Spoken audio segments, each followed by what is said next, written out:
Hi there, Jean Greer here at Stylish Fireplaces with a quick overview on our brick veneers. We carry two types of brick veneer here, those that come in individual pieces, kind of like a subway tile, but they're thicker, so those would be 3/8 to about a 1/2 inch thick. And then we carry some thin bricks that come on a mesh backing, kind of like a mosaic tile. So you have got several rows of brick, about 30 or so inches wide, all on a mesh backing. As you would imagine, those on a mesh backing are going to go up a lot quicker than the individual pieces, and they're certainly easier for a person who's doing their own project who doesn't have professional tiling experience. Otherwise, they're going to give you the same finished look. It's just how they're applied to the wall at the beginning of the process that's different. With those on a mesh backing, they're about a 1/4 inch thick. They're made right here in Toronto. And the other neat thing about that is because they're so thin, I don't need any special tools to cut them. So I can score them with a utility knife, break off that part of the brick, and then put it in position. The individual bricks are 3/8 to 5 inch thick, so I am going to need special cutting tools or a wet saw of some kind in order to cut through that thickness to get it on the wall. A veneer is just a thin layer of something that's being applied to the wall. So in this case, they're brick slices, if you want to think of it that way. But when they're all up, you feel like they're full through bricks.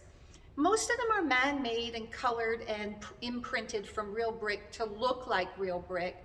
There are a few that are actual old clay bricks that have been reclaimed and sliced into veneers. Those are individual pieces, and they are a little more random in their sizing and definitely in their coloring. So if that's not something you appreciate, possibly stick with the man-made bricks that look old but are more consistent. They go up onto the wall with a tile adhesive, and then once that has dried, these gaps need to be filled in with filler mortar.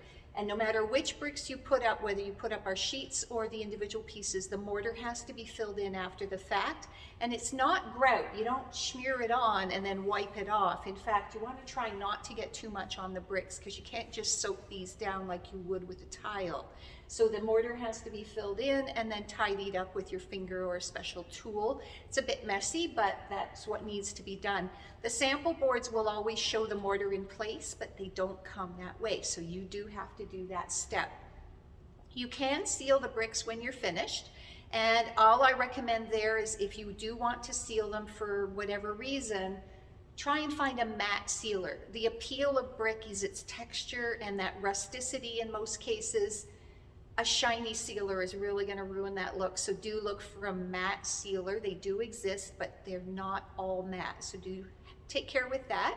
Otherwise, it's a great way to get instant character on the wall, and whether they're man-made or whether they're actual real reclaimed brick, it is going to give you a great look, and you will never know which ones are which, and which ones were thin and which ones were the thicker individual pieces. Once they're all up, it all will give you that look. You can find all of our colors and styles at stylishfireplaces.ca.